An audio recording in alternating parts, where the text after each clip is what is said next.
எல்லாருக்கும் வணக்கம். Welcome back to Shabdina's kitchen. இன்றைக்கி நம்ம எந்த ஊர்னா கும்பகோணத்தில் இருக்கோம். கும்பகோணம் வரிசையாக கிட்டத்தட்ட ஒரு 50 ரெசிபி நல்லா பார்த்துருப்போம். அந்த மாதிரி இன்றைக்கி நம்ம பார்க்க போகிற ரெசிபி என்ன கேட்டிங்கன்னா, இந்த அரிசி உப்புமா.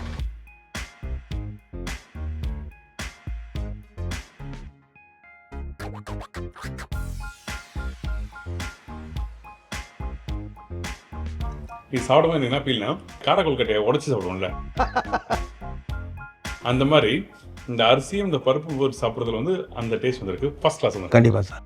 அரிசி உப்புமா சொல்லும் போது நம்ம வீட்டு சைட்லாம் வந்து வெறும் தாளிப்பு போட்டு மிளகா போட்டு அந்த வேக வச்சு இறக்கிடுவாங்க. ஆனால் இதில் வந்து தேங்காவும் போடுறாங்க. அதுக்கு என்ன காரணம்? இந்த தேங்காய் பூ போடுறதோட நோக்கம் என்னன்னு கேட்டிங்கனாக்கா, வயிறு புண்ணு ஆத்துறதுக்கு அது ஒரு மிகச்சிறந்த மருந்து தேங்காய். பருப்பு போடுறாங்க, அப்புறம் மிளகு போட்டு அரைச்சிடறாங்க. முக்கியமாக இந்த அரிசி உடச்ச அரிசி யூஸ் பண்ணுறாங்க. அந்த பக்குவம் என்ன? உடனே பண்ணுறதுக்கு இது வந்து ஒரு ஈஸியான வே சார். அதனால குருணை நம்ம செஞ்சு காமிக்கிறோம் சார். ஆனால் டேஸ்ட் ரொம்ப நல்லாயிருக்கும். நம்ம வீட்டில் அன்றாட செய்கிறதுக்கான ஒரு நல்ல ரெசிபி இது. இந்த ரெசிபி நம்ம சொல்லித்தரப்போறாங்கன்னா நம்ம சக்தி கிருஷ்ணன் சார் உங்களுக்கு எல்லாருமே தெரியும். ஸ்ரீ விநாயகா கேட்டரிங் சொல்லி நடத்திட்டு வராரு. கிட்டத்தட்ட 15 இயர்ஸாக இருந்து பண்ணுறாரு. அவர் வந்து அதே டைமில் சாமிமலையில் அவங்க ஹோட்டலும் வச்சுருக்காங்க. ஸோ அவரோட யூனிக்கான அந்த ரெசிபியை எப்படி பண்ணுறாங்க, என்ன பண்ணுறாங்கன்னு சொல்லி நம்ம கேட்டு தெரிஞ்சுக்கிறோம். வாங்க போய் பார்க்கலாம். வணக்கம் சார். வணக்கம் சார். எப்படி இருக்கீங்க? நல்லா இருக்கேன் சார். ரொம்ப சந்தோஷமாக வச்சு பார்க்குறோம். இந்த முதல் வருஷத்தில், அதாவது 2026 இந்த நல்ல ஒரு அருமையான ஒரு ரெசிபி, அம்மா ரெசிபி பண்ணலாம் சொன்னீங்க. ஸோ அதை பற்றி சொல்லுங்கள். இது ஆக்சுவலாக வந்து நம்ம வீட்டில் வந்து விரத நாட்களில் பண்ணுவாங்க சார். இது வந்து நிறைய பேட்டர்ன் பண்ணலாம் சார். நம்ம வந்து இதில் குருணையில் இப்போ பண்ண போகிறோம் சார். குருணை இது வந்து ஒரு ஈஸி வே சார். இது இந்த அரிசியோட இதில் வந்து மிளகும் பருப்பும் சேர்த்து பண்ணுவாங்க. அப்போ தேவையான பக்கம் சொல்கிறீங்களா? அவசியம். ஓகே. 1/4 கிலோ அரிசி குருணை, 50 கிராம் பருப்பு, மிளகு 1/2 டீஸ்பூன், மிளகாய் 2 நம்பர், கடுகு 1/2 டீஸ்பூன், கடலப்பருப்பு 1/2 டீஸ்பூன், உப்பு தேவையான அளவு, பெருங்காயத்தூள் 1/2 டீஸ்பூன், கோல்டு விண்டர் 100 ml, தேங்காய் 100 கிராம் திருகியது. நம்ம என்ன பண்ண போகிறோம்? ஃபஸ்ட்டு வந்து அந்த குருணையை ஊற வச்சிடலாம் சார். தண்ணியில் ஊற வைக்கிறத விட அதை நல்லா கழுவணும். ஒரு 2-3 தண்ணி ஊற்றி நம்ம கழுவணும். அதுக்கப்புறம் வந்து மிக்சியில் வந்து இந்த பருப்பையும் மிளகையும் சேர்த்து அரைச்சிடணும். சரி, ஓகே.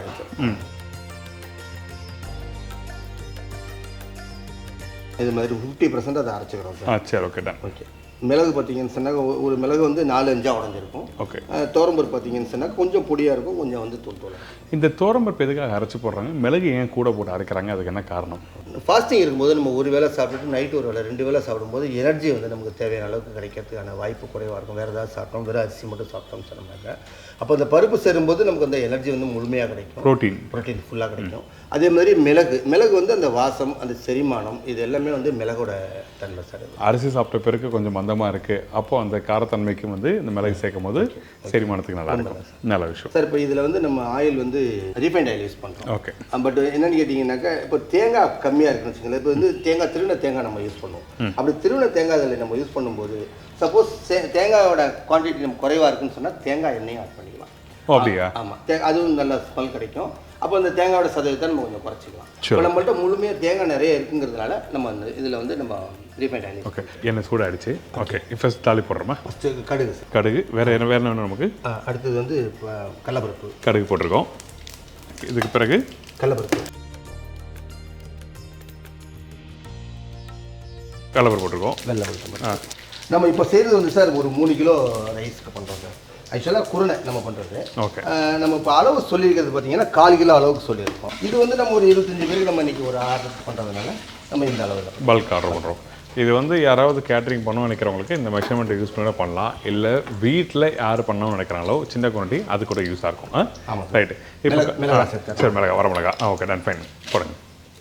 இந்த வரமிளகா போட்ட பிறகு நம்ம லாஸ்ட் டைம் வந்து எனக்கு இன்னும் ஸ்டில் ஐ ரிமெம்பர் அந்த புளிக்காய்ச்சலை பண்ணும்போது நல்ல கருக வரட்டும். அந்த மாதிரி பண்ணுறோமா? தேவையில்லை சார், வேண்டாம். அது டேஸ்ட் மாறிடுங்க. ஓகே. இதுக்கப்புறம் கருவேப்பிலை, அப்புறம் பெருங்காயம் போடுமா? இந்தாங்க, கருவேப்பிலை, பெருங்காயம். ஓகே. கடலப்பருப்பு போடும்போது பார்த்து கவனமாக போடுங்க. அந்த கலர் மாறக்கூடாது, கருகக்கூடாது. That's very important. இதோட பெருங்காயம் போட்டுருமா? பெருங்காயத்தில் போட்டேன். இதுக்கப்புறம் தண்ணி ஊற்ற வேண்டியதான். ஸோ தாளிப்பு போட்ட உடனே ஸ்ட்ரைட்டாக தண்ணி ஊற்றிடும். சரி, ஓகே, டன். அது வதங்கிடுச்சு, அந்த கலர் மாறணும், அந்த பருப்பு கலர் மாறணும். சரி, ஓகே. அந்த பருப்பு கலர் மாறிடுச்சுன்னு சொன்னால் நம்ம தண்ணி ஊற்றிடும் தான். அப்போ வறுபட்டோம், அதுக்கப்புறம் பார்க்கலாம். இப்போ இந்த தண்ணி ஊற்றுறீங்கல்ல, இதோட மெஷர்மெண்ட் எப்படி இருக்கணும், என்ன அளவில் இருக்கணும்? அதான் சார், நம்ம இந்த அரிசி செலக்ட் பண்ணுறோம்ல, அதை பொறுத்து நம்ம இந்த தண்ணி வந்து நம்ம செலக்ட் பண்ணணும். நான் இந்த கப்பில் மெஷர் பண்ணி தண்ணி ஊற்றுனா எப்படி ஊற்றுறது? பச்சரிசியாக இருந்தால் இந்த கப்பில் வந்து 2.5 கப்பு தண்ணி. இதே வந்து ஆபாயில் அரிசி அந்த குருணை நம்ம செலக்ட் பண்ணோம்னு சொன்னோம்னா 3 கப்பு தண்ணி. அதாவது பொன்னி ரைஸ். பொன்னி ரைஸ். இப்போ இதுக்கப்புறம் நம்ம என்ன பண்ணுறோம்? இதுக்கு தண்ணி தேவையான அளவுக்கு ஏற்றிட்டு தண்ணி கொதி வரும்போது தேங்காய் அதில் கொட்டிடணும். அதுக்கு முன்னாடி உப்பு போட்டு விட்டுரும். ஸோ இப்போ இந்த தேங்காய் எப்போ போடுற சொன்னீங்க? தண்ணி கொதி வரும்போது தேங்காய் போடலாம். ஓகே. இது தண்ணி கொதிக்காமல் முன்னாடி ஃபஸ்ட்டே போட்டால் என்ன ஆகும்? போடலாம் சார், போடலாம், ஒன்றும் தவறதே இல்லை. என்னன்னு கேட்டிங்கன்னாக்கா அந்த தேங்காயில் இருக்கிற எண்ணெய் பூரா பிரிஞ்சு இதாகிடும். அது நீங்கள் எப்படி போட்டாலும் வரும். அது அம்மா வந்து கடைசி நேரத்தில் அந்த இடத்துல போடுவாங்க. அப்படி கடைசியாக போடலாம். சரி, ஓகே. இந்த இடத்துல நம்ம ஷெஃப் தீனாஸ் கிச்சனோட வாட்ஸ்அப் நம்பர் உங்களுக்கு கொடுத்துருக்கோம். எதுக்காக கேட்டிங்கன்னா அந்த ரெசிபி சம்மந்தப்பட்டதோ இல்லை நம்ம சேனலை பற்றி ஃபீட்பேக் கொடுக்கணும்னு ப்ளீஸ் ஷேர் பண்ணுங்கள். That's very important. அப்போ தான் நாங்கள் வந்து அடுத்த கட்டத்துக்கு போகிறதுக்கு ஈஸியாக இருக்கும். உங்களுக்கும் அதுக்கேற்ற மாதிரி ரெசிபி நீங்கள் ஷேர் பண்ண முடியும். கொதிக்கிட்டோம், அதுக்கப்புறம் பார்க்கலாம். சார் இப்போ தண்ணி நல்லா கொதிச்சிருச்சு. இப்போ அதை நம்ம மிக்ஸ் பண்ணிட்டோம். ஓகே. பார்த்தீங்கன்னா தெரியும் இந்த பருப்பு எல்லாமே வந்து அதில் அந்த வரமிளகாவும் அந்த வறுத்த பக்குவத்தில் அந்த கலரும் கொஞ்சம் லைட்டாக மாறின மாதிரி இருக்கு. Okay, done, fine. இதுக்கப்புறம் இப்போ நம்ம அதில் தேங்காய் சேர்க்குறோம். கையோட வந்து நம்ம அரிசியும் சேர்க்குறோம்.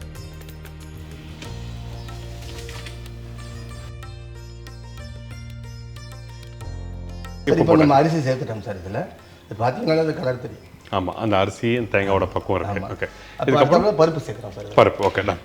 இப்போ தேங்காய்லாம் போட்ட பிறகு ஒரு கொதி வந்த பிறகு போடணும் அப்படிலாம் பக்கம் இல்லை. அதாவது அந்த பச்சை அரிசியை இதில் போட்டு ஒரு கொதி வெந்த பிறகு தான் அந்த பருப்பு போடணும் அப்படின்னா இருக்கு. ஏன்னா பருப்போட வேக்காடு நேரம் வந்து அரிசியை விட கூட வாங்க சார். அதனால் இதை இமீடியட்டாக போட்டுறது. இப்போ இது சாப்பிடும்போது பார்த்தீங்கன்னாக்கா இந்த அரை பருப்பு உடஞ்சிருக்குல்ல சார், இது வந்து பல்லில் சின்னதாக கடிப்படும். ஓகே. அந்த அரிசியோட சேர்ந்து அதை கடிப்படும் போது சாப்பிட்றதுக்கு நல்ல ஒரு வாய்க்கு ருசியாக இருக்கும். சரி, போடலாம். அப்போ ரொம்ப ஈஸி ரெசிபி தான் அது. ஆமாம் சார். ரொம்ப கஷ்டப்பட்டு நம்ம வந்து மெனக்கெட்டு ரொம்ப நேரம் இருந்து பண்ண வேண்டியதில்லை. இதெல்லாம் வந்து ஒரு ஈஸியாக மார்னிங் பிரேக்ஃபாஸ்ட்டில் ட்ரை பண்ணி பார்க்கலாம். கண்டிப்பாக. இதில் வெங்காயம் போடுறது உண்டு இல்லை? அது அதான் இது வெங்காயம் போடுவோம். அதான் சார், இது நிறைய பேட்டர்ன் பண்ணுவாங்க சார். ஓகே. நம்ம வந்து இதில் வெங்காயம் இதெல்லாம் போடுறதில்ல. இப்போ இந்த பருப்பு பார்த்தீங்கன்னாலே தெரியும் அதில் எப்படி மிக்ஸ். ஓகே. இது வந்து பிராமின் ஸ்டைல் பக்குவம் இல்லை? வெங்காயம் போடாமல் பண்ணுறதுக்கு காரணம். ஓகே. இது தம் போடுற பக்குவம் என்ன இருக்கா? இல்லை சார், தம் தேவையில்லை சார். தம் தேவையில்லை. கொஞ்சம் நல்லா வெந்து செட் ஆன பிறகு அப்படியே ஒரு மூடியை போட்டு மூடி வச்சிட்டோம்னாக்கா ஒரு 5 மினிட்ஸில் ஆட்டோமேட்டிக்காக செட் ஆகிடும். சரி. இது பச்சரிசி குருணைங்கிறதுனால அவங்களுக்கு வந்து பெருசாக இதில் ஒன்றும் வேலை இருக்காது. சரி, எனக்கு இன்னொரு முக்கியமான விஷயம், இந்த பச்சை அரிசி இந்த தோரம் பருப்பெல்லாம் போட்ட போது ஸ்டார்டிங் நம்ம ஊற்றிருக்க தண்ணிக்கு வந்து அடுப்போட ஃப்ளேம் ஹை ஃப்ளேம் வைக்கிறீங்களா, ஹாஃபில் வைக்கிறீங்களா, எப்படி?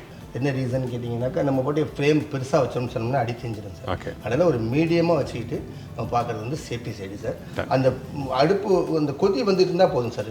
எப்பயுமே தண்ணியோட கொதிநிலை வந்து ஒரு இடத்துக்கு மேலே நீங்கள் எவ்வளோ ஃப்ளேம் வச்சாலும் தண்ணியோட லெவல் தான் இறங்கும் பொழுது அதோட இது வந்து டிகிரி வந்து இன்க்ரீஸ் ஆகாது. புரியுது, அண்டர்ஸ்டாண்ட். அதனால் ஜஸ்ட் இந்த கொதி வந்துட்டு தான் அது போதும் மேடம். Okay sir. இப்போ இதில் 70% நல்லா வந்துடுச்சு. ஓகே. இப்போ இதில் கொஞ்சோண்டு இந்த தண்ணி பக்கம் தெரியுது. ஓகே. அந்த தண்ணிக்காக ஒரு 2 நிமிஷம் அதை நம்ம இதே சிம்மில் வச்சுருந்து மூடியை போட்டு மூடிட்டோம்னு சொன்னோம்னாக்கா அடுத்து ஒரு 5 மினிட்ஸில் வந்து இது ரெடி ஆகிடும். நம்ம இதில் ஒரு உப்புமா.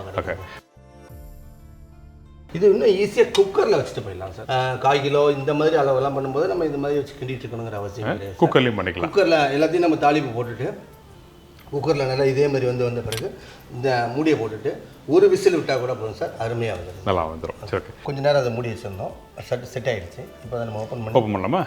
சரி, ஓகே, எடுங்க.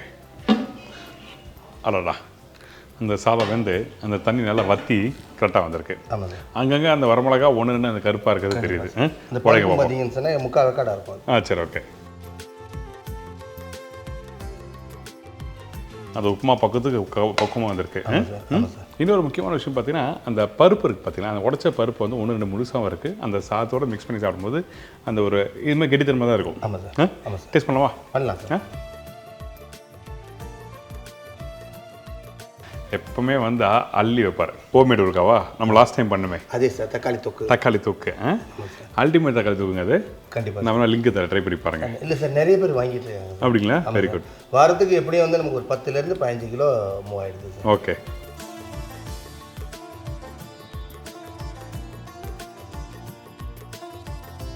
First class sir. இது சாப்பிடும்போது என்ன ஃபீல்னா, காரக்கொழுக்கட்டையை உடச்சி சாப்பிடுவோம்ல, அந்த மாதிரி இந்த அரிசியும் இந்த பருப்பும் போட்டு சாப்பிட்றதுல வந்து அந்த டேஸ்ட் வந்திருக்கு. ஃபர்ஸ்ட் கிளாஸ் வந்து இந்த தோரம்பருப்பும் இந்த மிளகு அதுக்கப்புறம் இந்த அரிசி எல்லாத்தையும் வந்து குறையாக உடச்சி பண்ணும்போது ரொம்ப சூப்பராக வந்திருக்கு. இன்னொன்று அங்கங்கே அந்த மிளகோட அந்த தன்மையும் லைட்டாக தெரியுது. கண்டிப்பாக. Very good.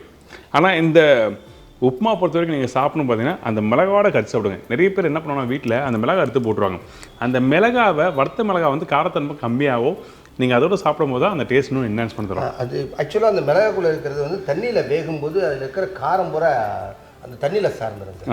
அந்த தோல் தான் அதில் இருக்கும். ஆமாம், அதனால அந்த காரத்தன்மை வந்து ரொம்ப கம்மியாக இருக்கும். அது அப்பா தக்காளி தொக்கு ரொம்ப நல்லா ஆச்சு சாப்பிட்டு. ஃபர்ஸ்ட் கிளாஸ் தக்காளி தொக்கு.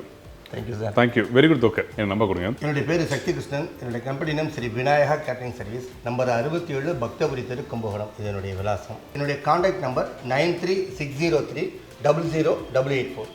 இன்னொரு நம்பர் 9443161929.